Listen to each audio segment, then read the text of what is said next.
You're listening to The David Knight Show. Welcome back. I'm David Knight, and joining us right now are a couple of people who are working to try to get justice for Schaeffer Cox. Maybe you know about Schaeffer. We're going to tell you about Schaeffer.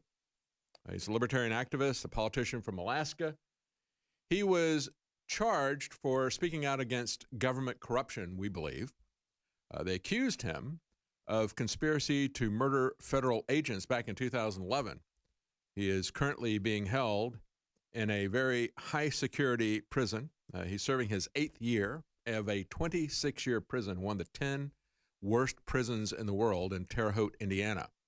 It's a very difficult Gitmo-style internment there. And so I want to talk to a couple of people who have been working to get justice for him. Angela Clemens is the president of Schaeffer's Angels. It's a 501c4 nonprofit organization to handle his legal defense. And we're also going to talk to Jordan Page. He's a Christian libertarian musician and activist. He's written songs supporting various liberty causes. Schaeffer Cox, he also did a lot of songs for the Ron Paul movement, and he's got a particular song. We'll give you the link to that later in the program to let you know where you can find that. But I want to talk to Angela first. Thank you for joining us, Angela. Thank you for having us. Tell us a little bit about this trial. Tell us a little bit about Schaeffer, first of all, what he was doing before the government charged him with crimes, and then we'll talk about what the government accused him of doing, and then some of the processes that happened through this. But tell us a little bit about Schaeffer and what he was doing in Alaska that made him a threat to the government. Okay. Schaeffer Cox, right now, he's a political prisoner, like you said, in the secret prison. He was running for office in Alaska, and he learned about some corruption that was going on there, particularly child sex trafficking and drug trafficking. He started calling out the big names, and they wanted to shut him up, so they sent in 2 FBI informants to try to provoke him to commit violence or to agree to violence on a tape. So through 2 years of recordings, he not one time ever agreed to commit violence. So they tried to entrap him. And part of the evidence that they used against him, they charged him initially with solicitation, didn't they? Solicitation to kill an FBI agent. But then that was dropped. What he was convicted of, right, for 26 years was a conspiracy charge. Is that correct? Right. He was convicted with solicitation and conspiracy. In August of 2017, the Ninth Circuit Court admitted that they did not have the evidence to charge him with solicitation, so they dropped that charge, which it actually makes no sense to have conspiracy without that. So they've admitted that there is no identifiable target, so he's being held on a fictitious crime. He's never committed a crime, and the charge of conspiracy is evidence that he's never committed a crime. So the evidence that it was originally a state case, and the state of Alaska threw the case out because they were able to hear the evidence of Schaeffer's innocence and that he never agreed to violence. He's quoted several times on undercover recordings, "I'm not going to shoot it out." The only people that suggested violence were the FBI informants. He's also quoted as saying, "If they come for me, even at the expense if they were going to take his child, they threatened to take his child." He said, "I'm not going to pull a Rambo, I'm going to pull a Gandhi." So he was always He's not going to pull a Rambo, he's going to pull a what? A Gandhi, like he was going to be peaceful. Oh, okay. All right. Okay. Yeah, that's the amazing thing to me about this, is that they would initially convict him of soliciting a murder, a contract for hire, and then have a conspiracy. It reminds me very much of the case against, I just forgot his name here. I've had his mother on many times, Ross Ulbricht. Ross Ulbricht and Silk Road, right? They drummed up these charges saying, well, you know, he put out contract for hire. They never even charged him with that, but they kept telling the press that he was working to put out hits on various people, but he was never charged with that.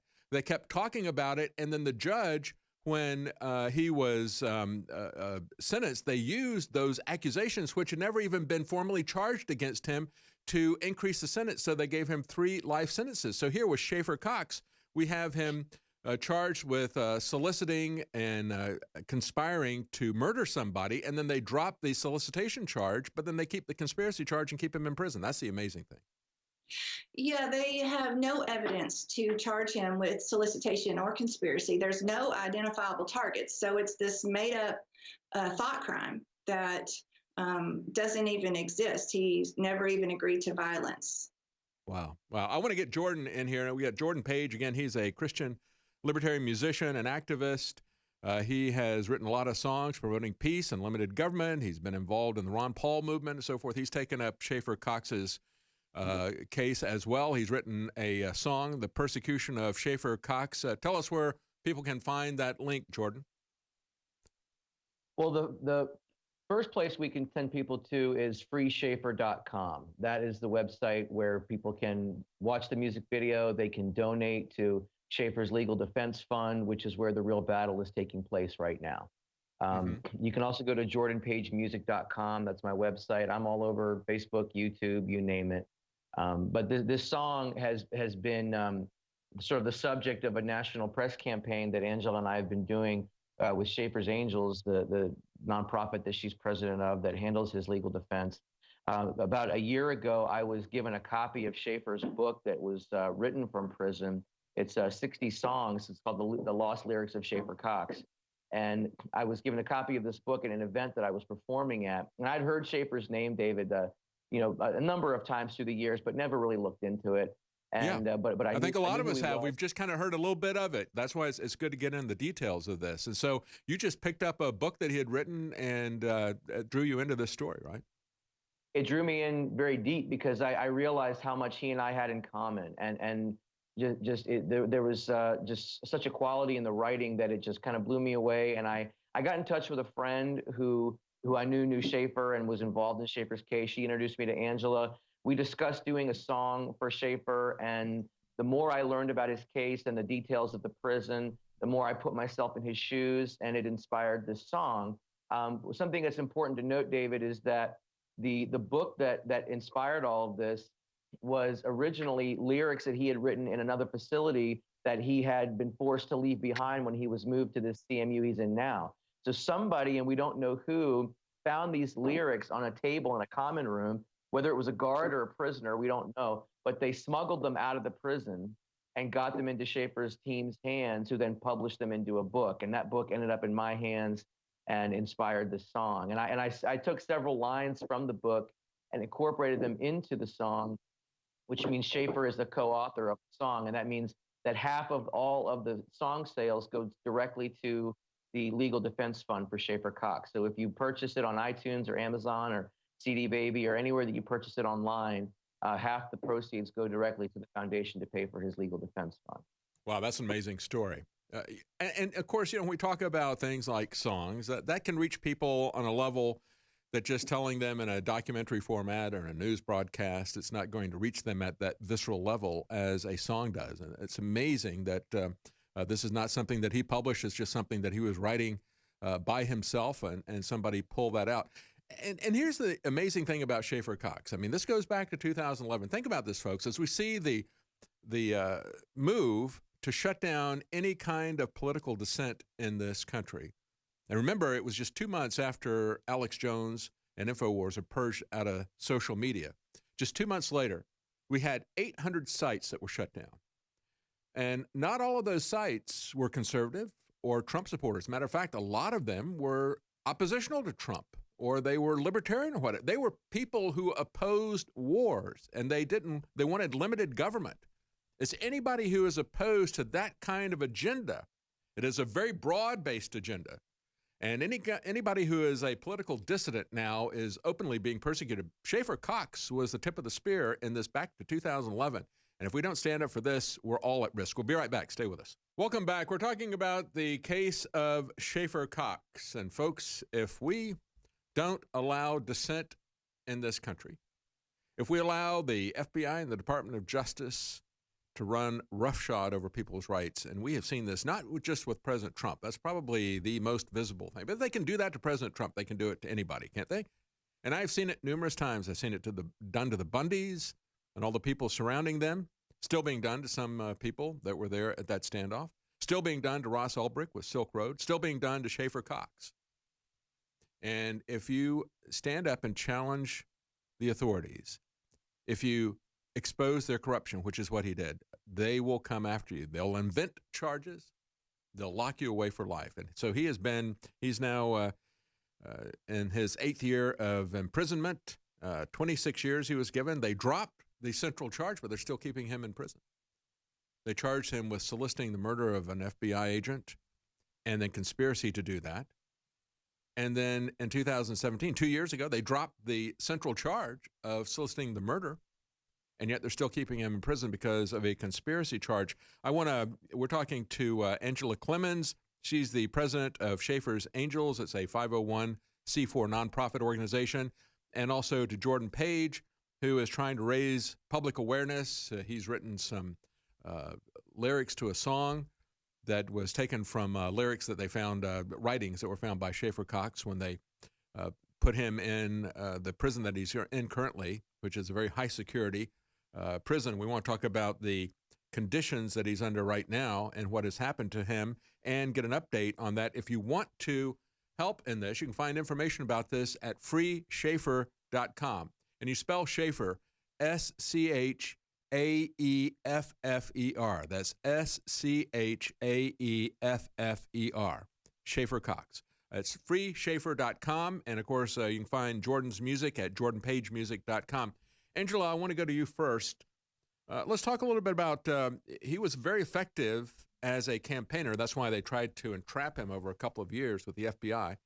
What was the office that he was running for? He was running for House Representatives. Okay, he was going to be a congressman. And then they had these tapes that they recorded. They never had him say that he wanted to do any of this. As a matter of fact, they didn't play these tapes in the federal trial. Is that correct? That's correct. They have 2 years of tapes, and those tapes are what got the state's case thrown out. And the federal judge would not allow them to be played in court. And the federal government actually has no jurisdiction to try most crimes, including the crime that they're holding Schaeffer with. So they're really holding him illegally for the last 8 years. That's amazing, because even if they had jurisdiction to, you spend a couple of years taping the guy, you make charges about this, and only your assertions about this are allowed, but the actual conversations are not going to be allowed. Exculpatory evidence is withheld, right? That's correct, yes. And you mentioned Trump, and we would like to get Trump to contact us so that we could work on this pardon. We've been trying to contact him through several channels to get a pardon for Schaeffer Cox. And you mentioned the corruption in the Department of Justice and the FBI is now very well known. Even conservatives who typically are very pro-law enforcement understand how corrupted this has become at the top level, and corrupt on the basis of policy. I mean, if you oppose the Bureau of Land Management policy, or you oppose corruption that's at a local level like he did, they will come after you. They'll manufacture charges. It's the same thing that they did to President Trump.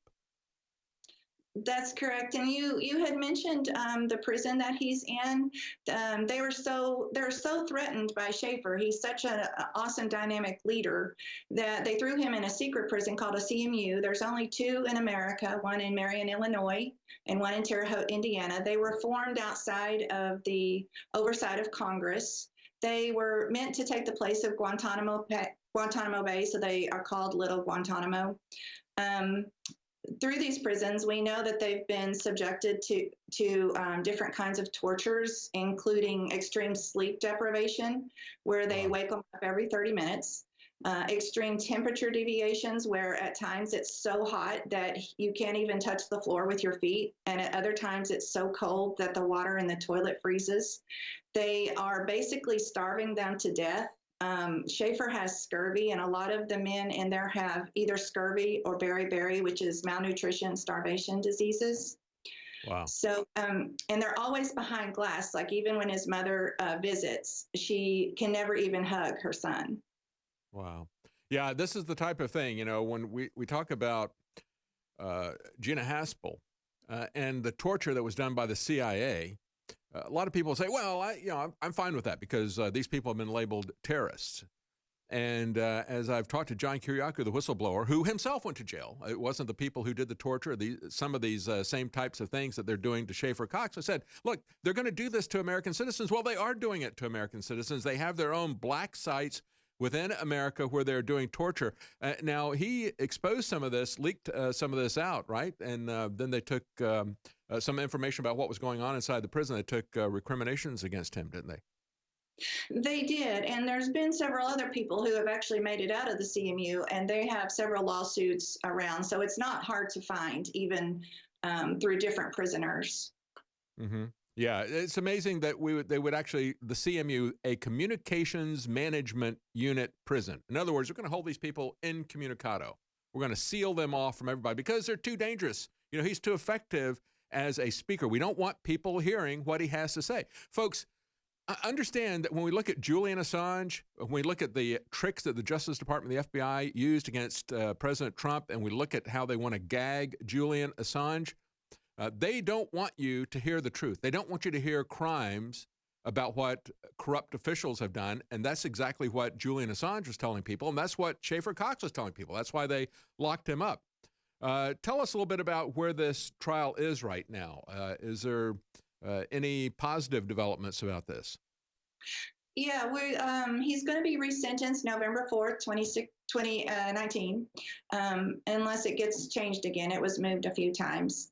So we are asking people to write the judge, and you can email it to the public defender's office, and all of that information is on the website. Also, recently a judge in one of his FOIA cases ordered that over 500 pages of documents be released that were not allowed to be released prior. So that's a good development as well. Okay, so the resentencing is coming up this November. Is that correct, this year? Correct, yes. Okay. And it looks like this judge is at least allowing evidence that would show that he is innocent, exculpatory evidence, 500 pages of that.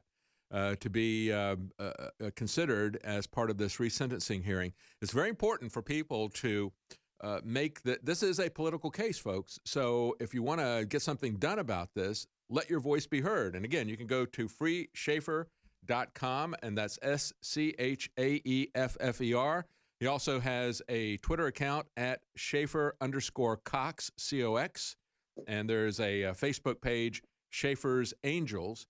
We're talking to Angela Clemens and Jordan Page. Let's go back to Jordan. Jordan, what would you like to tell the public in terms of how they can help? Well, the number one thing, David, is to go to freeschaeffer.com because we need people donating to this legal defense fund. He's got 4 motions on the table right now. Paying the legal teams to fight for him is a very expensive proposition. That was one of my motivations in putting a song out so that we could raise money. But people can make any number of donations through the legal defense fund, and we want people to say his name. We want him to be a household name. A lot of folks have tried to dissuade me from fighting for Schaeffer and that this is dangerous or whatever. And I'm like, listen, if you had the full power of the state weaponized against you for speaking the truth, and they threw you in a black site prison basically to throw away the key and possibly have you killed, wouldn't you want me out here speaking your name and singing a song about you? So something that's important for people to understand is that these CMUs, again, took the place of Guantanamo Bay when it was supposedly shut down, and which means that most of the prisoners here are of Middle Eastern descent and are basically ISIS terrorists, and Schaeffer and a couple other guys who they call balancers, who are there basically to make it so that the prison isn't being accused of having only one demographic. What you end up happening is you have a majority radical Muslim population and a handful of other people who are all persecuted. Most people end up converting to Islam to avoid being murdered, which has been happening. One of Schaeffer's closest allies was murdered in front of him back in November, and the prison tried to cover up this murder. Wow. Well, I tell you what is dangerous. What's dangerous is for us to remain silent. When they do this to Julian Assange, when they do it to the Bundys, when they do it to Schaeffer Cox, when they do it to Ross Ulbricht, and we do nothing about this, then the government is emboldened and they continue down this road of political persecution against dissidents and black sites in our own country. freeschaeffer.com. You're listening to The David Knight Show.